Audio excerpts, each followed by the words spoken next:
Today on the Matt Walsh Show, President Trump has authorized full force against leftist terrorists, but so far we haven't seen full force, or really any force at all. We'll talk about that. Also, another mass shooting at a house of worship. This time it's a Mormon church that was the target. And last week we talked about Dearborn, Michigan, which has turned into an Islamic capital right in the middle of the American heartland. My comments on the subject have gotten a lot of, shall we say, pushback. So we'll talk about that as well. All that and more today on the Matt Walsh Show.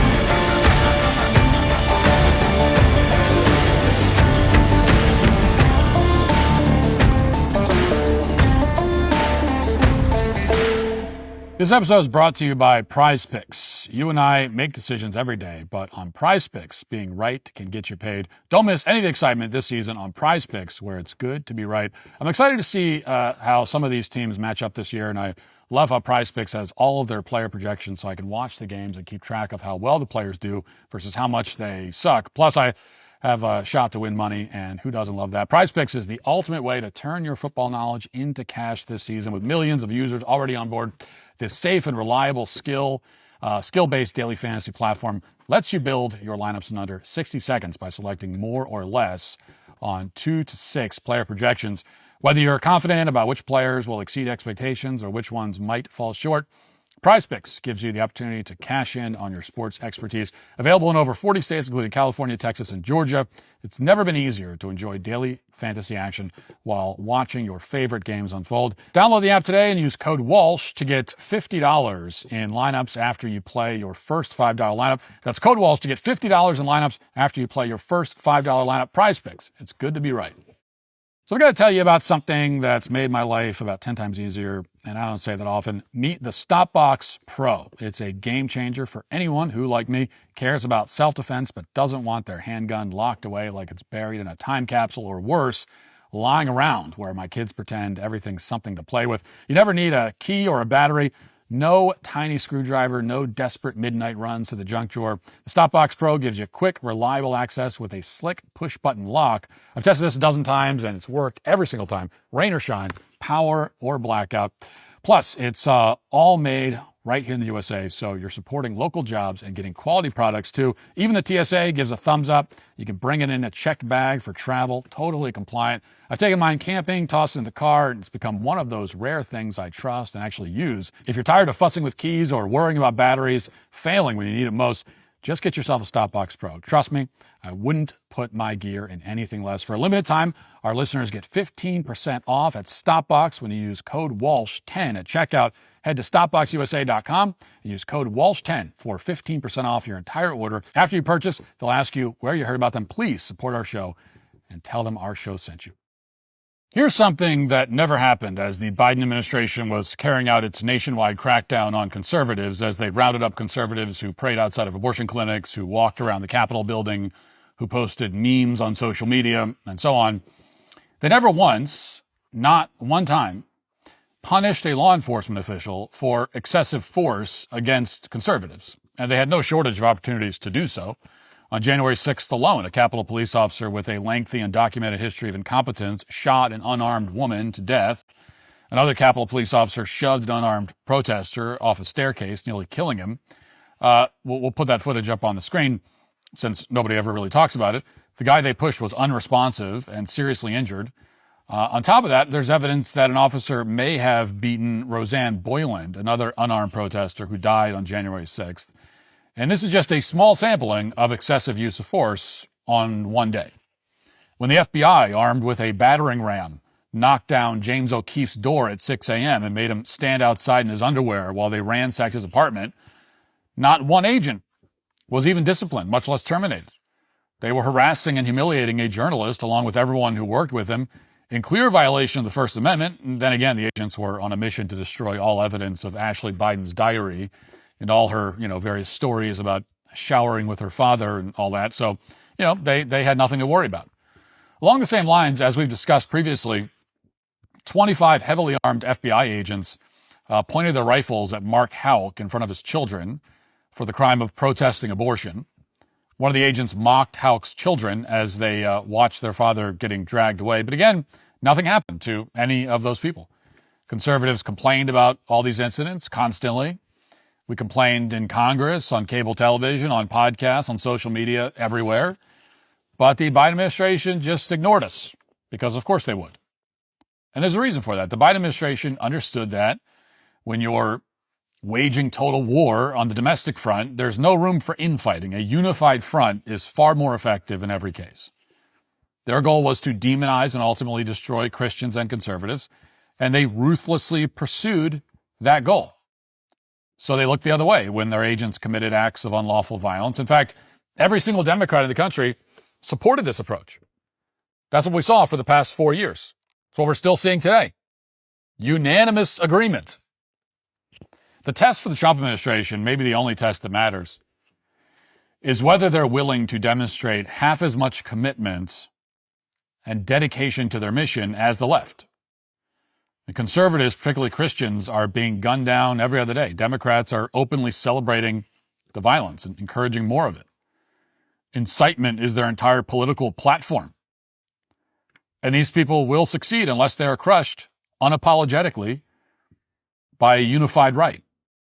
Now, to be clear, I'm not saying that the Trump administration should commit acts of unlawful violence, as the Biden administration did. I've been very clear about that. I mean, all conservatives are very clear about that. We don't want any unlawful violence. We don't want any persecution, oppression, chaos. We stand against that because we're conservatives. We want to conserve law and order. We want to conserve civilization and protect it against the enemies of civilization. Now, what I am saying is that when you're faced with a highly motivated and organized enemy and a violent enemy, it's critically important to look after your own people. Don't hamstring your own officers. Don't pay any attention whatsoever to the fake outrage mobs on the left. Ignore the constant drumbeat of lies from every single mainstream media outlet and go out and crush these terrorists. That's the bar that the current administration has to meet. That's the test they have to pass. Well, over the weekend, someone in the Trump administration failed this test. And we have to talk about it because they failed it very badly. And we got to call this kind of stuff out because we just can't have it. So footage was posted online of a scuffle at an immigration court in Lower Manhattan involving an ICE officer and a woman named Monica Moreda Galarraza. The woman is apparently not an American citizen. Neither is her husband. And when ICE agents detained her husband, Monica had a meltdown. And here's footage that went viral, which was posted by a reporter from ProPublica, the left-wing outlet that specializes in hit pieces against conservatives, in particular against conservative Supreme Court justices. Now they've moved on to ICE agents. And so this is the footage that they put out. Watch. Oh, come on, man. Come on.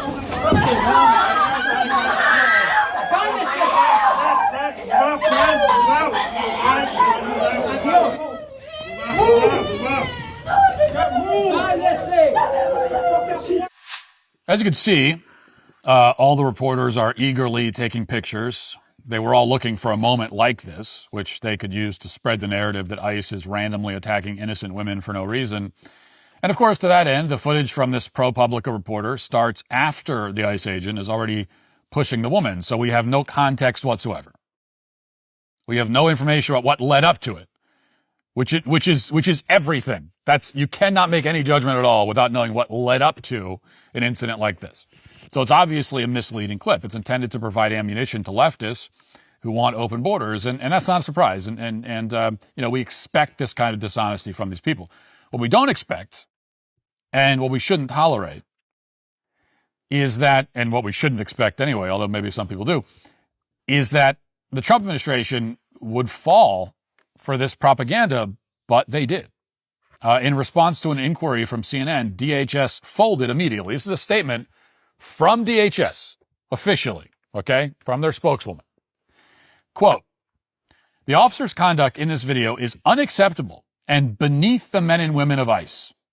That's according to Department of Homeland Security Assistant Secretary Tricia McLaughlin on Friday. "Our ICE law enforcement are held to the highest professional standards, and this officer is being relieved of current duties as we conduct a full investigation." Now, obviously, this statement was an immediate propaganda victory for the entire left-wing media. It became a rallying cry for the communists on Reddit who are calling for ICE officers to be murdered. And the message to rank-and-file ICE officers couldn't be any more clear. Your superiors don't have your back. They don't care if you're forced to defend yourself against criminal illegal aliens. They will throw you under the bus at a moment's notice. Now, here's a longer clip of this incident, which actually provides some meaningful context.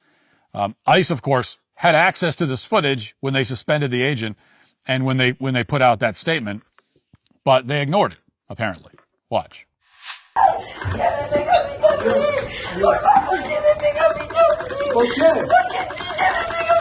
No me toques, señora.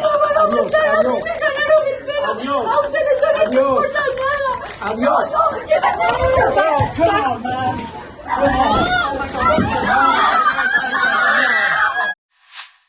Now, as you can see from this clip, the woman puts her hands on the ICE officer multiple times. She corners him. He's trying to tell her to leave. She's hysterical. She keeps making physical contact with a federal officer, which is against the law. If you or I did this to a law enforcement officer, we would receive exactly the same treatment. This woman was repeatedly told to leave, to calm down, and she responded by touching this ICE officer several times. And especially right now when federal agents are being attacked constantly, that's not something that you can tolerate. And therefore, in a completely lawful and justified response, the officer pushes the woman back towards a line of uniformed security guards. And that's all. And then she falls and she fakes some kind of injury. Okay, she wasn't injured. Like, she fell over. Big deal. She's fine. And she absolutely had that response coming. She deserved it. That's on her.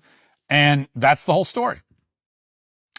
So who exactly in the Trump administration authorized that statement to go out blaming the ICE officer? What was the thinking behind it? And whoever was responsible should obviously be fired immediately. The DHS spokeswoman should be gone. Should be publicly fired. And whoever else was involved should be fired. They are grossly unqualified for their position at best. At worst, they're working for the enemy from within. Now, in this case, within about 48 hours, DHS reportedly backtracked. They've apparently placed this officer back on active duty. But we still need clarity as to how exactly this happened. Actually, the fact that they put him back on duty after 48 hours, I was talking about, I posted about this on X today, and there were people trying to defend the administration saying, oh, no, it's fine. They put him back on duty. That makes it worse. Okay, so they after 2 days, they just put him back on duty. So then why was their first instinct to condemn his behavior? So what you're telling me is that, so they conducted a review and then so before they even reviewed what happened, they put out a statement saying it was unacceptable and beneath the standards of ICE? So you're telling me before there was any review, you had no clue. You hadn't even looked at the video yet. And you just immediately, based on what the media said, you said, oh yeah, well, I mean, if you guys are saying that, clearly it must have been unacceptable behavior. That makes it worse. So for the past several days, mobs of Antifa rioters have been surrounding ICE facilities, particularly in Portland and Broadview, Illinois. They've surrounded multiple ICE vehicles in order to disrupt operations. If we're going to stop these people from continuing to commit acts of terrorism, every federal agent needs to have assurances that they're not going to be punished for doing their job. Now, to be sure, the Trump administration has put out several statements indicating that they intend to implement a full-on crackdown. The Attorney General, for example, put out this statement, quote, I've witnessed the continued onslaught of violence perpetrated against ICE officers across our country. The Department of Justice will not stand idly by in the face of such lawlessness. At my direction, I am deploying DOJ agents to ICE facilities and wherever ICE comes under siege to safeguard federal agents, protect federal property, and immediately arrest all individuals engaged in any federal crime. I'm also instructing the Joint Terrorism Task Force across the country to disrupt and investigate all entities and individuals engaged in acts of domestic terrorism. And for his part, Donald Trump posted this message on Truth Social, quote, he says that he's directing troops to war-ravaged Portland, as well as every other ICE facility that's under siege. And he states that, quote, I am also authorizing full force if necessary. Well, that's the right language. But in practice, you have to wonder what it actually means. I mean, there's been an undeniable pattern of tough-sounding statements, but without the follow-through. This was a post from Pam Bondi just a couple of weeks ago, for example. Quote, if you touch any law enforcement officer, we will come after you. Well, so much for that. What she really meant was, if you touch any law enforcement officer, we'll come after the officer. You know, if CNN and ProPublica are upset about it, then we'll come after the officer. All this is to say, we are well past the point where we can be impressed with, you know, strongly worded tweets and letters and statements and all that. You have to actually start making arrests, like mass arrests. Why have we not seen any of that at all, period? I mean, we've heard about it. We've heard about it, that it might happen. Have we seen any footage anywhere at all, period, of leftist insurrectionists being rounded up en masse and arrested? Has it happened at all, anywhere, at all? They need to hunt down and arrest all of the leftist terrorists who are visibly on camera, openly committing federal crimes. It wouldn't even require a January 6th style dragnet. They wouldn't need to distribute wanted posters or anything like that. These people are uploading the footage of their own crimes in real time. They're advertising it. They're saying, hey, look at all these crimes we're committing, guys. Isn't this great? Here's just one example. It was uploaded by a communist named Kat Abuguzela in Broadview, Illinois. She used to work as a propagandist for Media Matters before she became a politician. So, you know, a lateral move in terms of being a propagandist. And in this video, she and many other people are deliberately blocking a federal vehicle on the road. Watch. Up with liberation! Down, down with deportation! Up with liberation! Down, down with deportation! Up with liberation! Now, among other things, this is an obvious threat to the safety of the federal officials in that car, as well as anyone they might be transporting. The communists have frozen the car in place so that anyone can take a shot at them. You know, anything could happen at that point. Now that you're surrounded by a vehicle, we've seen this. Anything could happen. You got a leftist with a sniper rifle, like the one who opened fire on an ICE facility just a few days ago. So the necessary response here by ICE is to keep driving. You know, they shouldn't have to wait until they get shot. When a mob surrounds your car on the street, they are kidnapping you by definition. You're being held against your will. You're being prevented from going anywhere. And the appropriate response when a mob tries to kidnap you is to use any force necessary to escape. When a mob surrounds you, you are not under any moral or legal obligation to comply with their demands. You should leave. You should escape by whatever means necessary. Whatever you have to do to get out is what you should do. If the mob gets hurt in the process, that's their own fault. They chose to throw themselves in front of a moving vehicle. They have nobody to blame but themselves, and this should be obvious.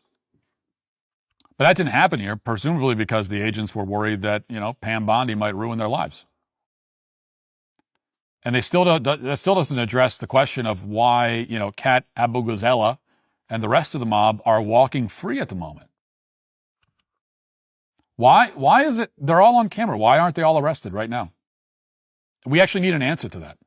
Everybody just in that video alone, surrounding a law enforcement vehicle and preventing them from leaving, that's a crime. You're not allowed to do that. So why have we not rounded up every single person on video there? And why are they all not currently, as we speak, in solitary confinement in a federal prison? Why? If it was good enough for January 6th defendants, including grandmothers with terminal cancer who never bothered a single federal employee, it's good enough for these terrorists. What the hell do you think would have happened in the reverse? What would happen if those were right-wing protesters upset about, you know, whatever, upset about immigration, surrounding a law enforcement vehicle like that. What do you think could happen? Do you think any of them are walking free right now at all? It's also good enough for, this morbidly obese woman who was blocking an ICE vehicle. Watch. Move out of the car, you're going to handcuffs too. Can you have identification to arrest someone? Please, I'm sorry, why are you touching me? You're assaulting me! You are assaulting me! Why are you assaulting me? This is assault! You are assaulting me! No. You are You need a grateful identification to person arrest touching someone. me! That is assault! Did you read the other person her rights? Were you going to read That her is rights? assault! You do not touch somebody! Now, again, as entertaining as this footage is, she should have been arrested. I'm not exactly sure where this was shot, but she was clearly obstructing a federal law enforcement vehicle. And yet, instead of an arrest, she got her first cardio workout in a very, very long time. So what's the DOJ's excuse here? How can the administration call Antifa a domestic terror organization and then ignore the fact that these people are being caught on film, in some cases filming themselves, as they commit federal crimes? Is that what full force means? I mean, as best I can tell, full force means, so far it has meant that, the administration is going to deploy people around these federal buildings, and then those people are going to stand there and just be harassed and threatened. And every once in a while, maybe they'll make an arrest. In fact, they'll allow the insurrectionists to push up against the officers, make handgun gestures towards them. The only response from the officers in many cases is to walk backwards. This footage is from Katie Daviscourt at the Post Millennial from yesterday afternoon in Portland, Oregon, as well as Saturday night. Watch this.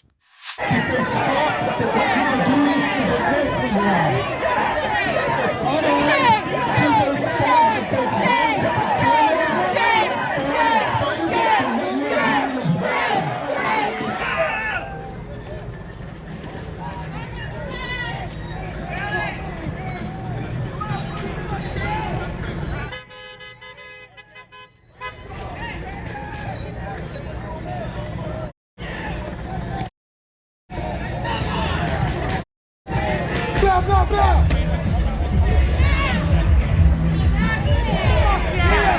Blah, blah, blah, blah, blah, blah, blah, blah. Blah, blah.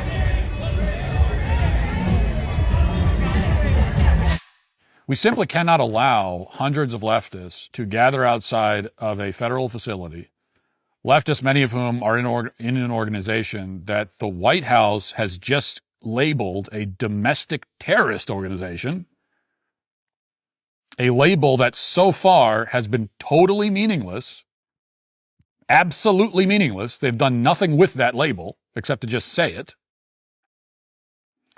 But we can't allow them to stand in the middle of the street and repeatedly make physical contact with officers while threatening them like this, particularly when these leftists belong to, again, a domestic terror organization by your own testimony. It's not remotely sufficient to arrest one or two of them when they throw a brick or something like that.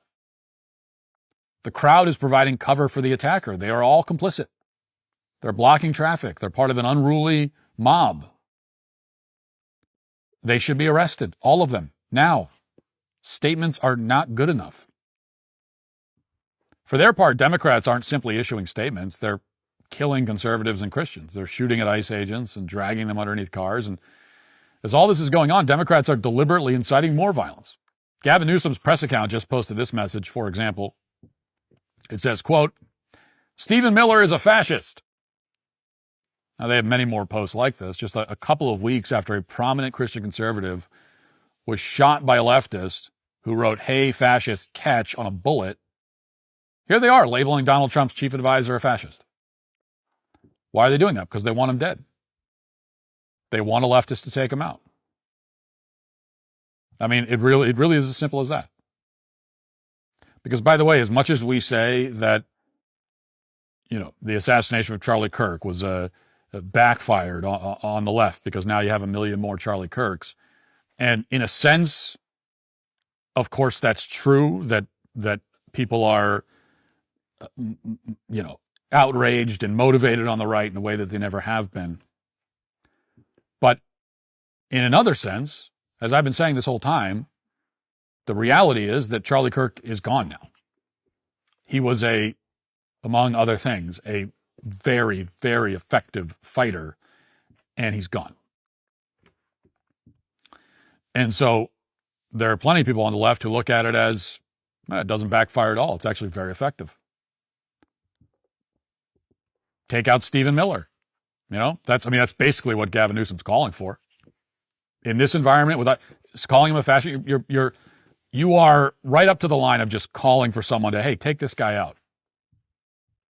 And they're not worried about, now we're going to have 1 million more Stephen Millers, because the way they look at it is, no, now we have 0 Stephen Millers. You take him out, now there's none left, actually. If you're a demonic, evil person, and you have no fundamental problem with murder, which these people don't, then you see assassination as a really useful and effective tool. And that's the way that they look at it now. When Luigi Mangione killed the healthcare CEO, they're not worried about, now we're going to have 1 million more healthcare CEOs rising up. No, it's like, we don't like that guy, and he's gone now. We're just going to kill him. That's the way they look at it. The point of calling people Nazis is to justify their murder. That's the point of calling them fascists, the point of using these labels. At this point, everyone, including federal prosecutors at the DOJ, should stop pretending otherwise. It's never been more apparent that the goal of leftism is the extermination of conservatives using lawfare and violence if necessary. The New York Times just ran this obituary for Assata Shakur, who's the Black Liberation Army terrorist who murdered a New Jersey state trooper in 1977, only to be busted out of jail by her fellow communists in 1979, at which point she fled to Cuba. And here's the New York Times headline on the obituary of someone who's convicted and who there's no question committed first-degree murder against an innocent person. Never had any remorse for it, was never held accountable, or was held accountable, but then escaped. Here's the headline, quote, Assata Shakur dies at 78. Convicted revolutionary found refuge in Cuba. Yeah, she's a convicted revolutionary. Not a convicted cop killer and a terrorist who remained on the FBI's most wanted list until the day she died. No, her only crime is being too revolutionary. That's what the left thinks of law enforcement. It's what they think of human life. None of it matters to them, and now they're admitting it as plainly as they possibly can. The Chicago Teachers Union agrees. They're also on board with murder in the name of black liberation. This is a union that represents roughly 30,000 teachers who teach hundreds of thousands of students in public school. And here's what they wrote, quote, rest in power, rest in peace, Assata Shakur. Today we honor the life and legacy of a revolutionary fighter, a fierce writer, a revered elder of black liberation, and a leader of freedom whose spirit continues to live on in our struggle. Assata refused to be silenced. She taught us that it is our duty to fight for our freedom. It is our duty to win. We must love each other and we must support each other. We have nothing to lose but our chains. This is the teachers union. Not even subtly. This is just full on celebrating a woman who committed first-degree murder. And this is not some fringe group. This is not Antifa. This is not, I'm not pulling a comment from, Blue Sky. This is the teachers union saying this. It's mainstream. This is the modern left. It's what it always was, really, but the subtlety is all gone now. They want conservatives dead. They don't have a problem with murder as long as it's someone they don't like. That's why they celebrated what happened to Charlie Kirk. It's why they're glorifying this terrorist. It's why they call conservatives Nazis and fascists. And it's why they're doing everything in their power to ensure that the federal government can't deport the millions of foreign criminals who currently live in the country. So this is a real insurrection we're dealing with here. And it's one that is not just happening on the fringes, but supported, promoted by one of the major political parties in this country, and has effectively declared that it's not bound by the law. I mean, at the moment, it doesn't appear that we're really contending with the full gravity of this crisis. I mean, if we aren't prepared to actually we talk about full force. If we're not going to actually use full force against these insurrectionists, then the phrase should not be used in a statement. And then all we're doing is we're creating this no-win situation, where if some insurrectionist bumps her elbow or gets a skinned knee, suddenly it's a huge national scandal. And we got to toss the person under the bus. My fear right now is that the second any cop, ICE agent, or National Guardsman really uses full force, I mean, you talk about full force. We haven't seen it yet. We haven't seen anything close to that. We have not seen anything close to law enforcement agents using full force against the insurrectionist threat.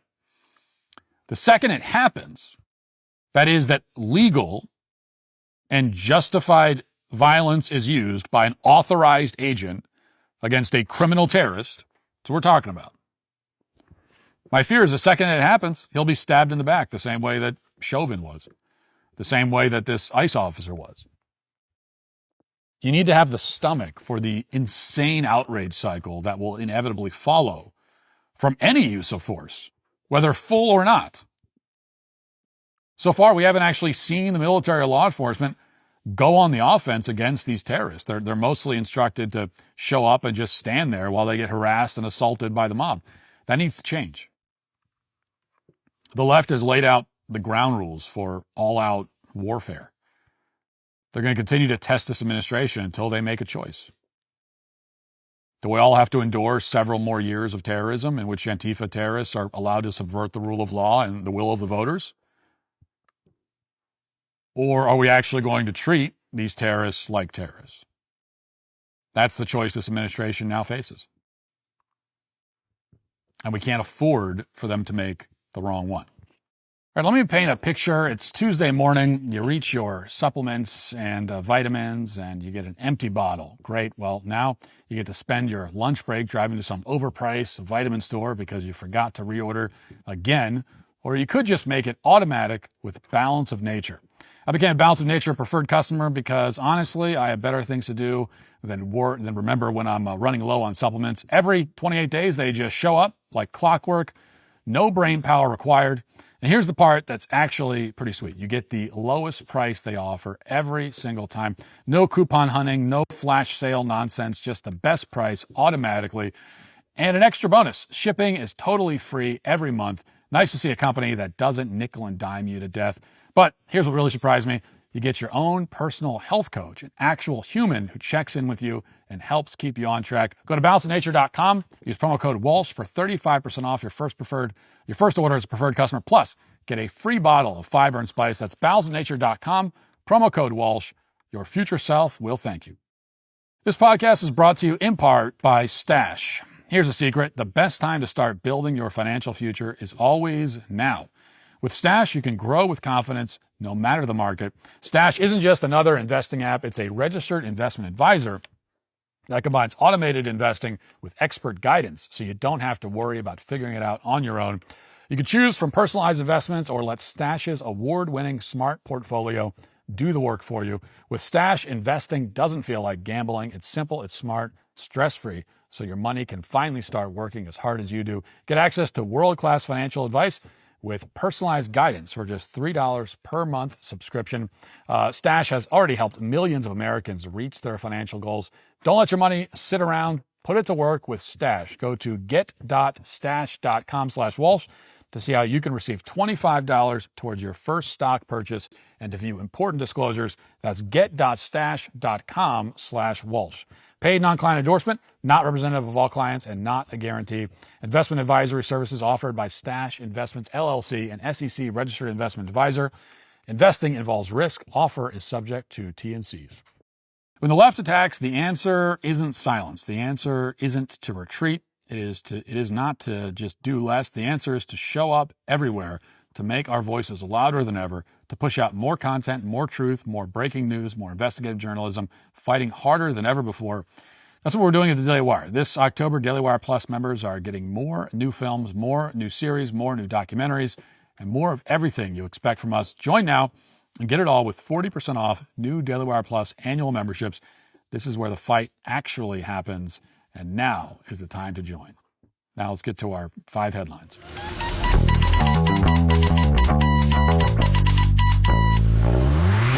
All right, we'll get into the headlines.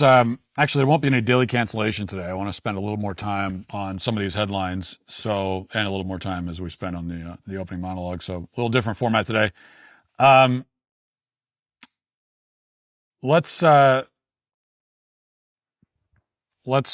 Well, I want to start with this. So this is obviously a horrific atrocity that happened. Here's the latest.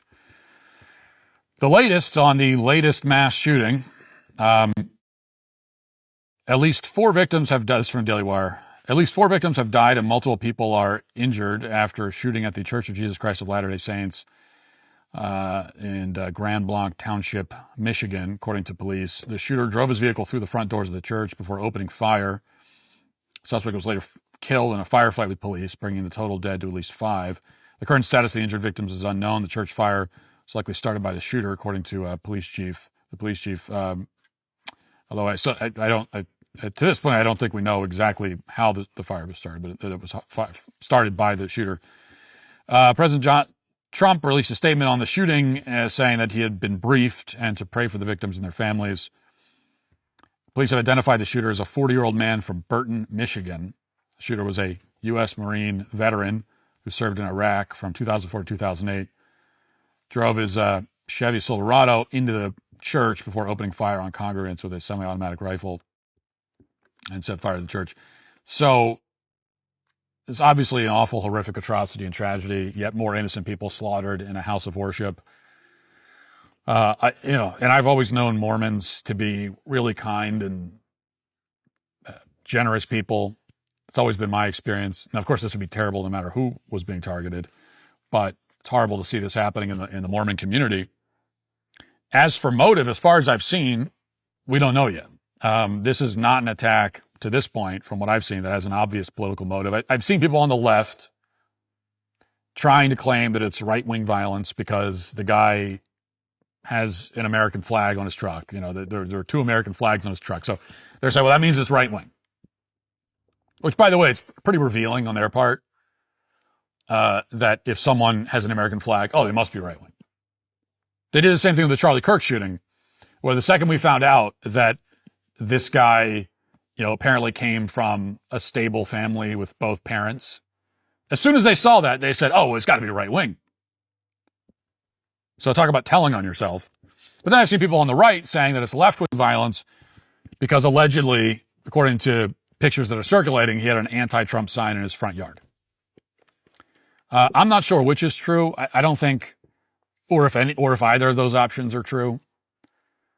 I don't think either group generally is known to have a particular grudge against Mormons necessarily. So an attack on a Mormon church is not, it's not like someone killing Charlie Kirk where you can say, okay, well, there's one group that would obviously have the motive to do that.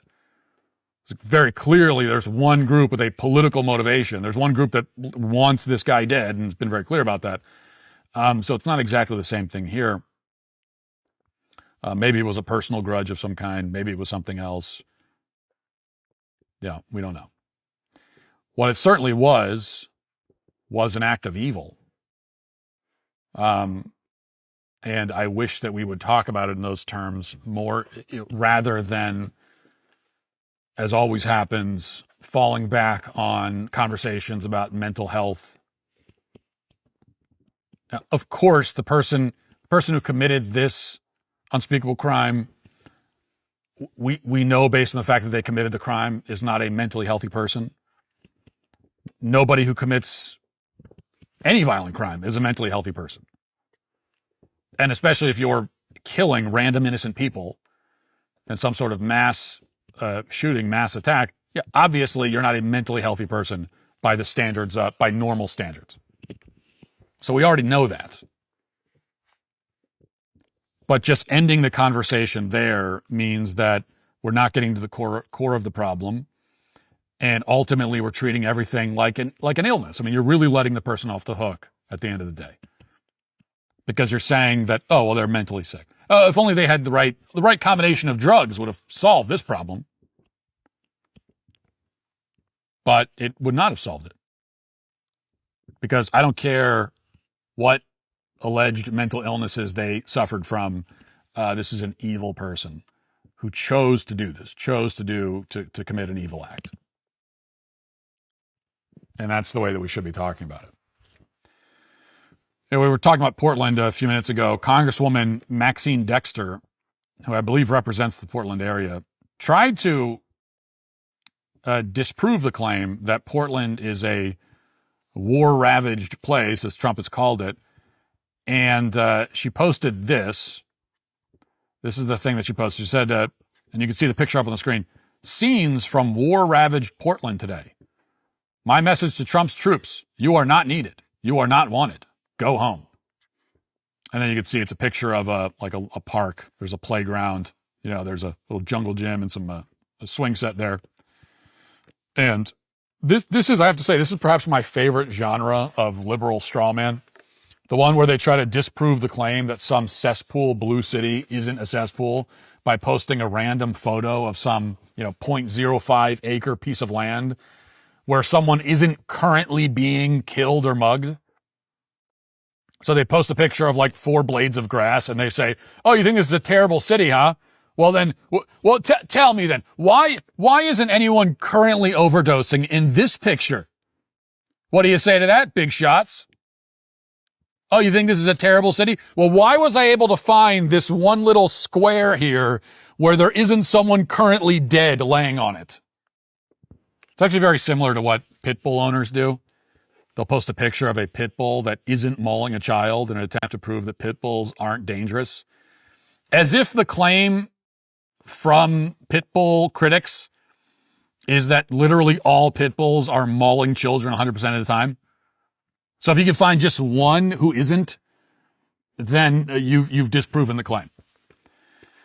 So yes, there are spaces in Portland, here or there, where you might not be murdered or where you might not trip over a junkie who's lying on the sidewalk in soiled pants.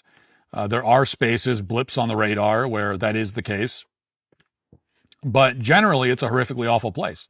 Generally, it looks more like this. This was footage taken by independent journalist Kevin Dahlgren, and he posted this in response to this congresswoman. And I think this gives us a better snapshot of what Portland is really like. And I say that as someone who's been to Portland. Take a look. Nobody cares about actual ether. The only reason I care about zealots is that, like, bro, everybody's targeting me on the side of its weight. Stop being a loser over being great. You literally have to harvest God in order to censor me.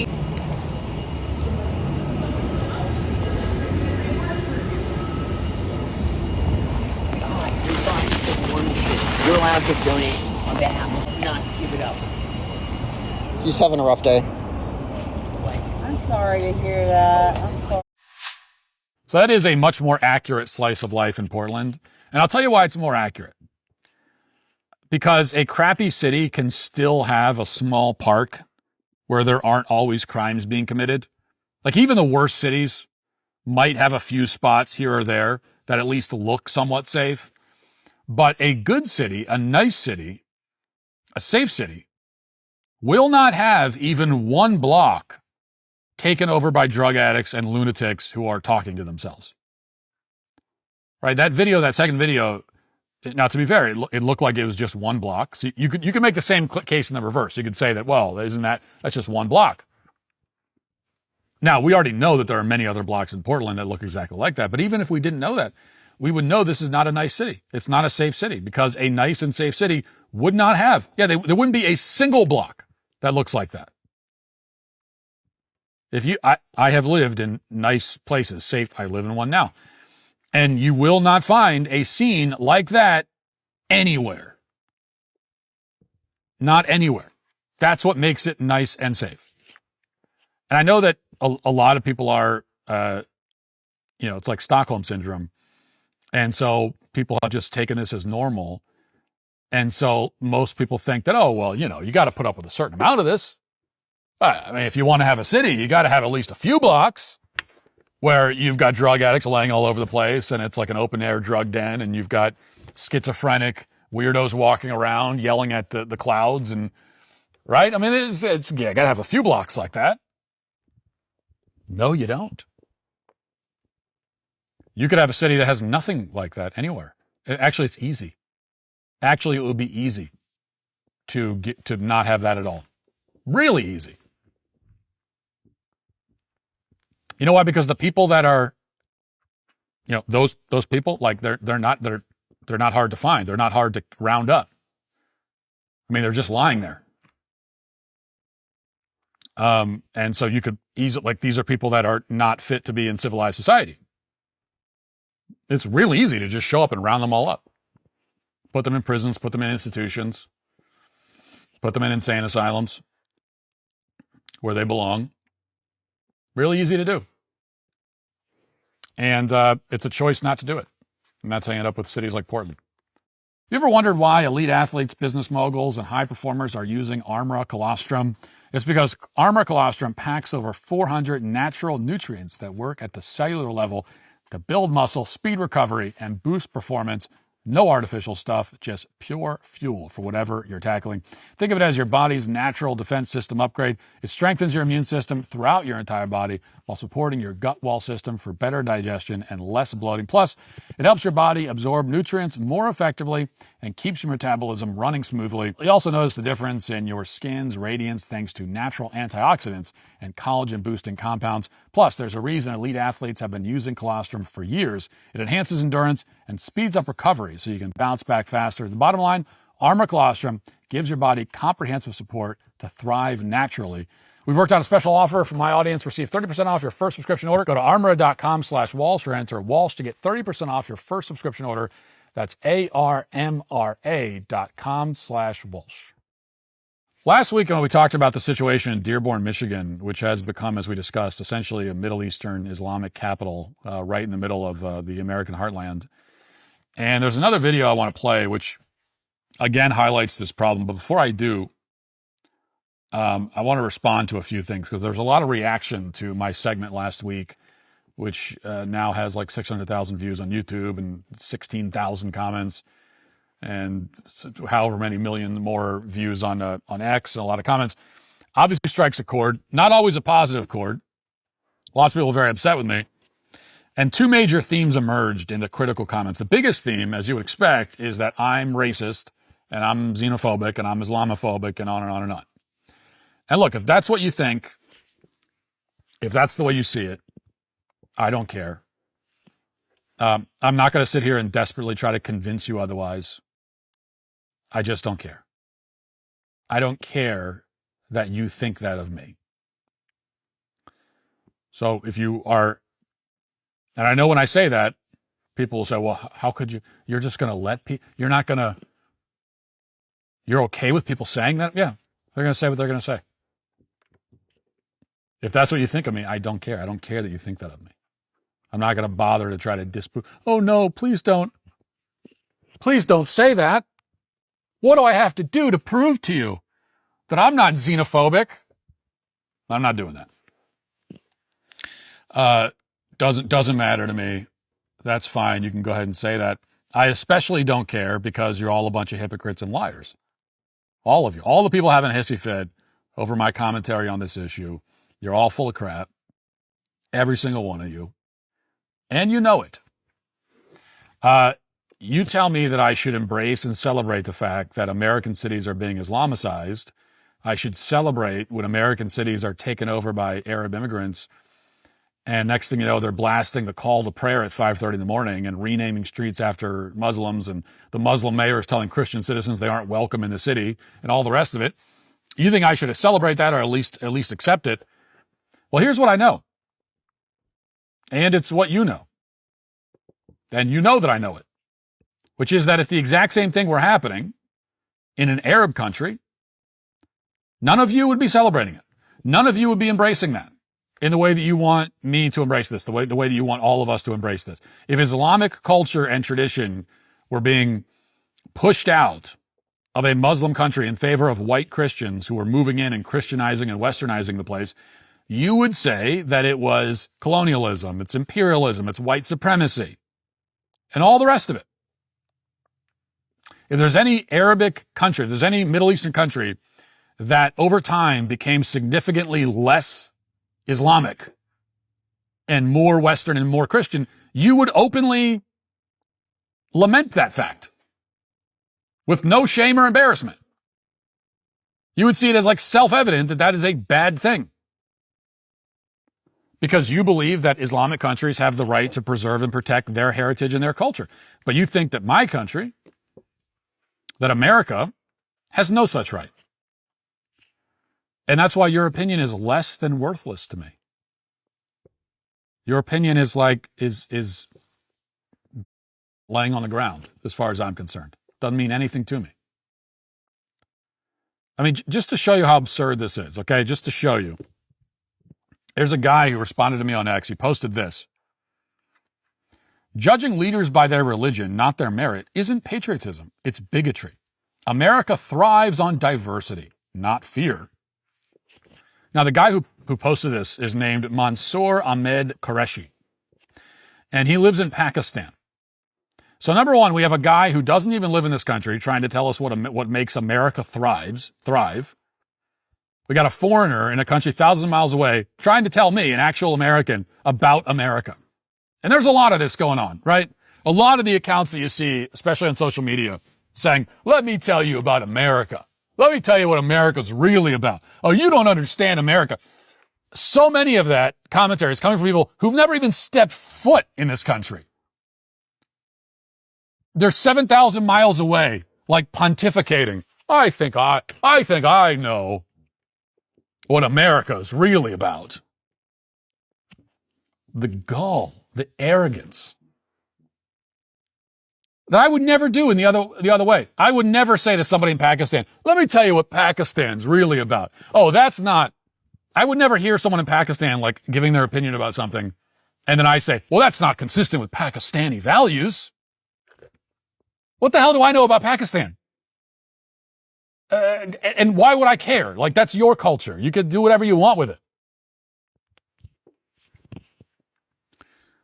And also, you live in Pakistan. How much diversity and tolerance do they have in Pakistan, Ahmed? How's it going over there with the diversity and the tolerance, huh? How's your anti-bigotry campaigning going over there? How's that landing? How would you feel if I showed up in Pakistan with a mob of millions of white Christians and we got to work to drive Islamic culture out of the country and replace it with our culture? How'd you feel about that? What if we did it, we didn't take over the whole country, but we picked out some enclaves here and there, increasing numbers of them, drove the Muslims out and imported a bunch of white Christians and created our, little white Christian enclaves. How would you feel about that? How would all the Pakistanis feel about it? How would they respond to that? How long would we all survive before we were rounded up and stoned to death? Not very long, I suspect. And you, Ahmed, would be at the front of the line holding the biggest rock, wouldn't you? While you're still giving your little speech about bigotry and hatred. You'd stone us to death for being too hateful. So I'm not going to be made to feel somehow guilty for wanting America to be American. I'm especially not going to be made to feel guilty about it by someone who definitely wants Pakistan to be Pakistani. I'm the one being consistent here because I don't begrudge Pakistan being Pakistani. I don't begrudge Pakistan having a Pakistani culture. It's not the culture I want to live in. That's the point. It's not American culture. I don't want any part of it. But that's your thing. You can have that in your country. That's perfectly fine. I've been stridently against any attempt by Western countries to let's import democracy. Let's import Westernized concepts of freedom into these. I don't want that. I'm against it. I've always been against it. Because my point is, like, if you don't want democracy there, you don't have to have it. That's up to you. But guess what? I don't want Middle Eastern culture. I don't want it. American culture is not Middle Eastern culture. And that's not the culture that I want to live in. And that should not be the dominant culture in any community in this country, because this is America. Now, the other thing that I keep hearing is that our founding fathers valued diversity, specifically when it comes to Muslims. And so I see there's like 2 or 3 quotes from the same 2 or 3 quotes I've seen circulating from somebody back around George Washington talking about mentioning Muslims. But all that proves is that the founders knew that Islam existed, which of course they did, and that they didn't want to oppress or persecute Muslims, which of course they don't, and they didn't. And I don't want that. They wanted religious liberty for everybody. Again, of course they wanted that. I also want that. But this was at a time when there were basically no Muslims actually here, aside from a small percentage of slaves who were Muslim. Mass migration from Arab countries was not a thing. What none of the founders ever called for, what none of them could have even conceived, was the idea that millions of people from Arab countries would flood into our country and start taking over entire communities and creating Islamic enclaves in the middle of the United States. What was not conceived is that a formerly American Christian community would become an Islamic state capital in the middle of our country. They never called for that. They never condoned it. They never supported it. They never said anything that could even be remotely construed that way. They never considered it even a possibility that it could happen. So saying that we want Muslims, we don't want to persecute anybody, including Muslims, that's great. Agreed. But that is a far cry from saying, hey, let's import millions of Arab people all at the same time and bring them into this country with their culture and just and push out American culture and supplant it with Middle Eastern culture. And if you honestly think that's what the founding fathers had in mind, then you are just too stupid to even, it's like, I can't talk to you. We can't have a conversation. You're too dumb for it. And that brings us to the latest news out of Dearborn. Actually, this is from a few weeks ago. Somebody named Amy Meck posted this clip of the Islamic police chief of Dearborn. This, again, is from a few weeks ago. But just to, when we talk about supplanting, right, this is not, and you could straw man it all you want. No one is complaining about, there are Muslims who live here. I got no issue with the fact that Muslims live in the country. I got no issue with, the issue is always, okay, you live in this country, assimilate into our culture. You do not supplant our culture with yours. Okay, you cannot require us to assimilate to you. You assimilate to us. That's it. Pretty reasonable. I think that's pretty reasonable. But here's what's actually happening, and this is the police chief of Dearborn describing it. Listen to this. Wonderful wife, Deanna, a strong, proud Palestinian woman. When I joined the department, Dearborn's Arab American population was nearly 50%. Yet less than 3% of our police force reflected the community that we served. The department was not always welcoming to people who were different. Today, the Dearborn Police Department is the department that I wish I worked for when I first started my career. It's now a department that reflects and embraces the community it serves, with 45% of our officers being Arab American. It's a department that respects the dignity and rights of all individuals, including the right to wear hijab, even when facing the justice system. It's a department that is taking meaningful steps to address historical inequity. Together, we've built a police department that values diversity, equity, and respect, one that serves all of Dearborn with honor and integrity. Alhamdulillah. Alhamdulillah. I'm proud to serve as your chief of police. Alhamdulillah, he says at the end there. That means all praise is due to Allah. That's a police chief in America giving praise to Allah during an official address to the public in uniform. So that's great, right? Now, you're not allowed to have any problem. Who could possibly have an issue with that?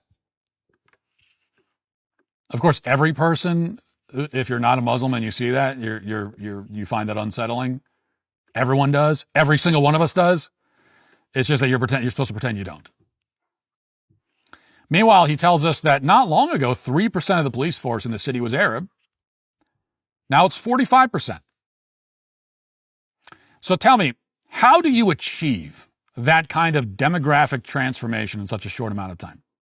3% to 45%. How do you do that? Well, you do it intentionally. That's how you do it. You do it by driving out the white Christians and replacing them with Arabs. You do it on purpose. That's the only way to do it. You cannot do that any other way than by saying, this is the result we want, and we're going to do whatever is necessary to make that result happen. And that's what they did. And they're not even hiding it. I'm not saying I'm not revealing anything here. They're very clear about it. They prioritized Arabs in the hiring process, pushed out the white Christians, and this is an intentional effort to Islamicize the police force. And he admits that proudly. It's a great thing, he says, because now Arabs in the community have a police force that looks like them.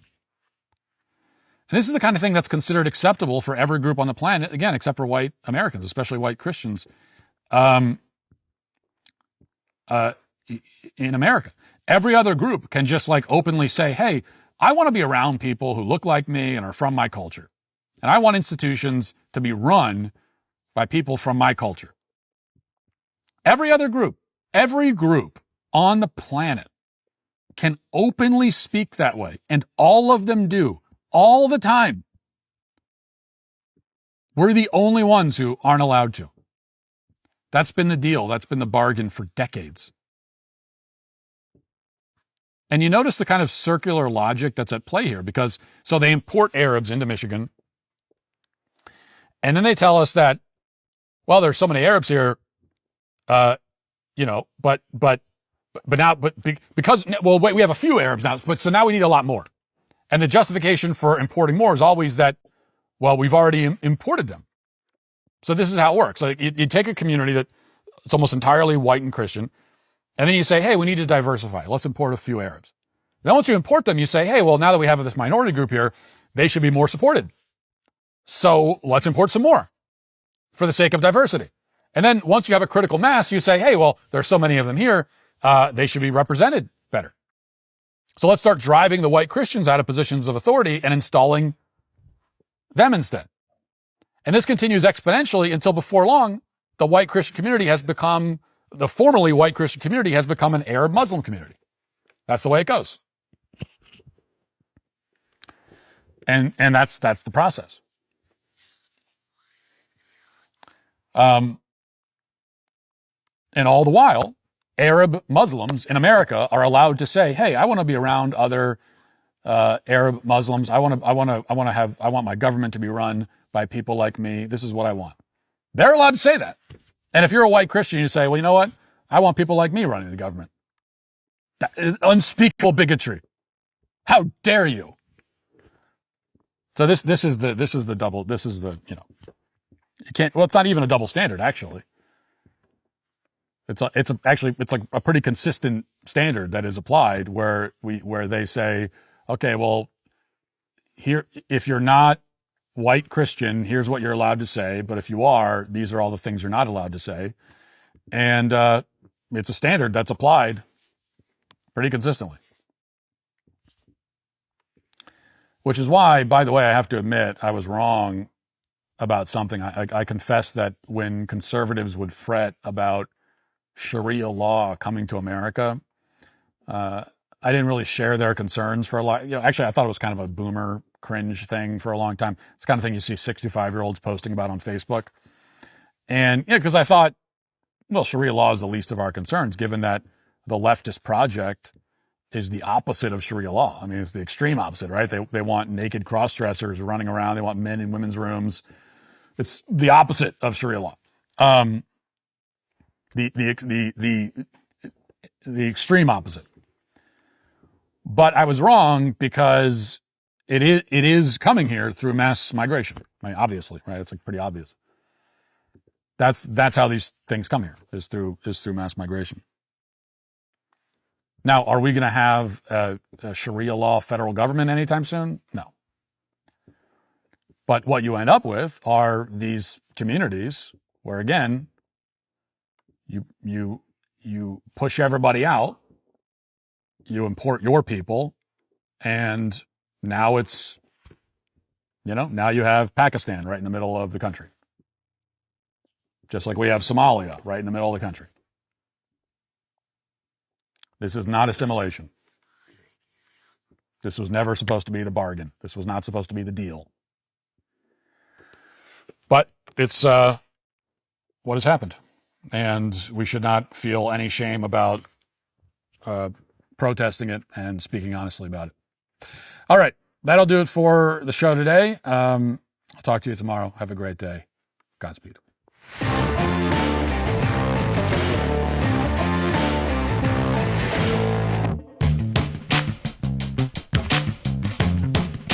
Hey there, I'm DailyWire Executive Editor John Bickley. And I'm Georgia Howe, and we're the hosts of Morning Wire. We bring you all the news you need to know in 15 minutes or less. Watch and listen to Morning Wire 7 days a week, everywhere you get your podcasts.